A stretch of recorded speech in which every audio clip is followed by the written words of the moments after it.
Pupunta kami STC dahil meron kami kikitain mga par. Kasama ko si Mrs. no? 1988 pa sila nandito mga par, no? So 3 years old pa lang ako mga par. Nandito na sila.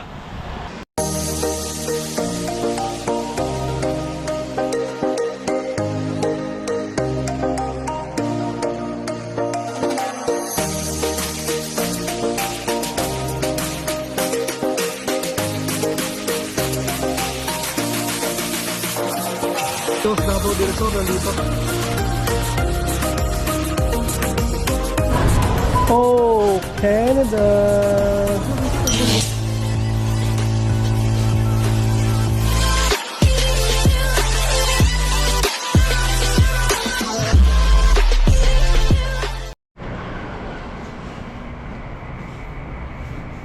Mga par, good morning. Or tanghali na ata, 11:30 mga par, no? Pupunta kami STC dahil meron kami kikitain mga pa. Kasama ko si Mrs. no? Yan yung isa nating kasama, no? Doon sa anniversary ng Spot Pinoy noon. Nag-message kahapon mga pa, no, na kita kami dito sa STC. Wala man tayong gagawin, sa bahay lang naman tayo, no? At yun, pupunta kami. Ano ito mga par, pintuhan lang kung anong mapag-anuhan namin sa mga buhay-buhay na. So ayan, papasalamat tayo, no? At merong kababayan tayo na handa mag ng oras para sa atin mga par, no? Dahil hindi po lahat, no, may time, no, para sa mga ganitong meet up mga par, no? Dahil alam naman natin na pag dito sa Canada, okay, tumatawa ay busy po, no? Tayo nga nagkaroon lang ng time ngayon, maraming time mga par, dahil wala nga tayong trabaho, no? Ayan, at saka hindi kami nakapagkwentuhan nito mga par, no? Mag-asawa po ito sila. Nung anniversary kasi ng Spot Pinoy, hindi kami nakapagkwentuhan or hindi kami nakapag-usap mga par, dahil yan, nahihiyaring kami, ako, no? Dahil maraming pumunta nung anniversary mga par, so nahihiya naman tayo, no, na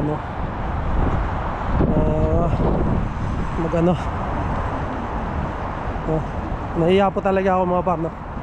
Pero pag niyaya nyo ako, walang problema, no? Wala akong problema dyan.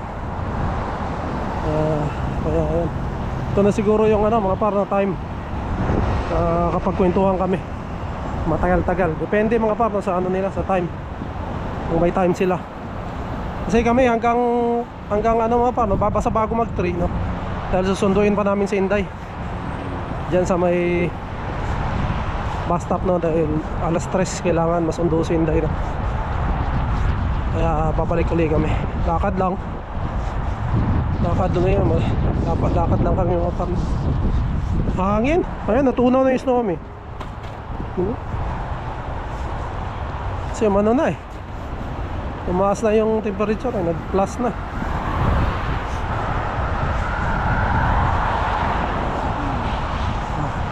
Ano ba paro?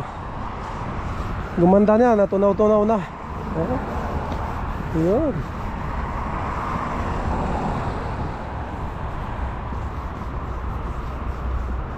Buti nakaano tayo ng ganitong temperature ulit.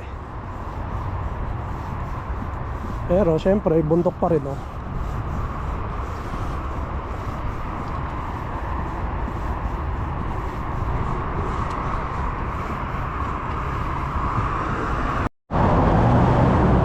So ayan mga par, mamaya update ko kayo kung ano mga nangyari sa meet up namin, no?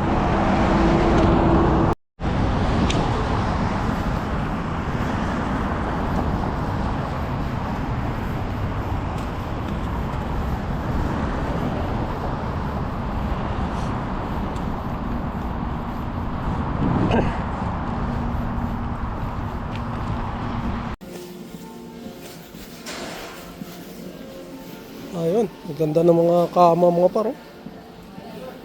Ito pang bata oh. Hindi pwede si Inday rito. Malalaglag siya rito. Malikot eh. Daming kamo.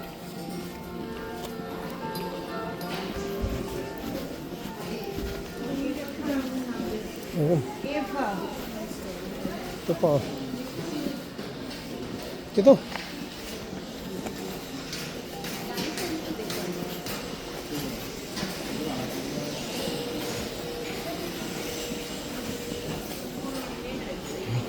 Ito po pa video. Thank you po. Maraming salamat po. Merry Christmas po. Maraming salamat ya sa gift.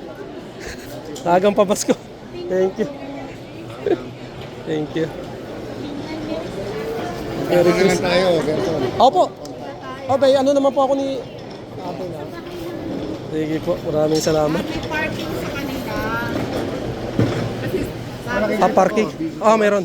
Meron po. So, yun, mga par. Posta kami, nagkita na kami ni Ate Bina, no? Shoutout po. At doon sa husband niya.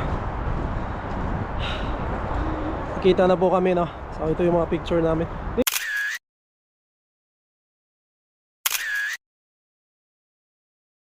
Court lang po kami, nagkwentuhan kami. And marami po kami napagkwentuhan, no? At sila po pala ay napakatagal na rin po dito sa Canada, mga par. Pero tingnan nyo naman po, no?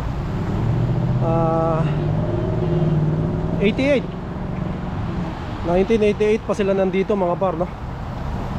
So 3 years old pa lang ako, mga par. Nandito na sila. Kasi 1985 ako eh. Ayun, no? Sila po yung halimbawa ng mga Pilipino, mga par, no? Kahit matagal na rito, wala na talaga silang problema, mga par, dito, no? Dahil pares na po silang retired din. At nag-enjoy na lang po sa kanilang retirement, no?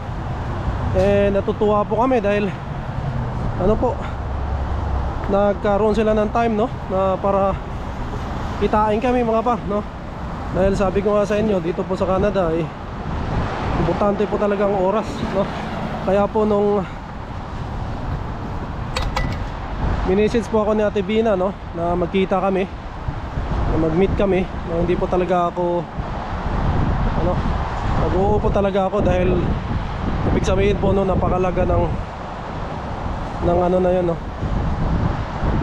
Napakalaga po sa amin dahil nagkaroon po sila ng time para sa amin, no? At po sa inyo, maraming salamat po sa panunood, po sa aming mga vlogs, no? At sa mga videos na ina-upload namin, no? Pasuporta po sila palagi. Maraming salamat po. At nakakayaman po, pero meron po silang binigay sa amin.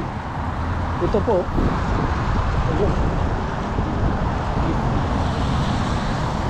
Binigyan po kami ng gift, mga par, no? Maagang pamasko, no? At yun, nagpapasalamat po talaga kami, no? Ang ano lang namin ay pintuhan lang, no? Kain ng konti. Pero mayroon po talaga silang gift, mga par, no? Nakakataba lang ng puso, mga par. At natutuwa kami, dahil po sa kanila. Maraming po salamat sa inyo po sa pintuhan at saka dito sa Magang Pamasko. So maraming salamat po. Mag-iingat po kayo palagi and ingat po sa biyahe dahil uuwi po sila, no, ng Pilipinas. At nag-enjoy na lang po sila sa kanilang mga buhay ngayon, mga partner, dahil retire na sila. Maraming kaming mga partner na mga tips galing sa kanila sa mga kailangan namin gawin, no, lalong-lalo na patungkol sa trabaho, mga par. So yun, mga par, uwi nga sila ng Pilipinas. Pero yun, nagkaroon pa sila ng time para kitain kami, mga par, no? Kaya maraming salamat po. Siyempre good health po sa inyong dalawa and God bless po. And enjoy po sa bakasyon nyo sa Pilipinas. And siguro hindi lang mga par, no? Hindi lang naman ito ang time, no? Siguro next time pagka may time sila, no? At pwede rin kaming magkita-kita ulit. So ayun, kailangan na namin umuwi mga par dahil gusto pa sana nilang magkape-kape, no? Pero kailangan na namin umuwi dahil susunduin na namin si Inday. And yun, gusto ko lang i-shoutout mga par, no? Mayroon kaming nakita kanina din na sa nating kababayan si Kuya. Nakalimutan ko, pasensya na Kuya. Yung pangalan, no, taga Osamis po, Bisaya din. Lumapit siya doon sa table natin and nag-hi lang mga par, pati yung sa misis niya, no? Shoutout po sa inyo Kuya, kung napapanood nyo po. And yun nga, sabi rin niya, nanonood daw siya sa mga vlogs natin mga par, no? Kaya maraming salamat Kuya. Nakalimutan ko lang yung pangalan mo kanina Kuya, pasensya na po, no? Mag-comment po kayo Kuya para may shoutout ko po kayo. So maraming salamat po. So ayun, siguro mga par, dito ko muna tatapusin ang aking vlog. To God be all the glory and we'll see you on the next one. Bye!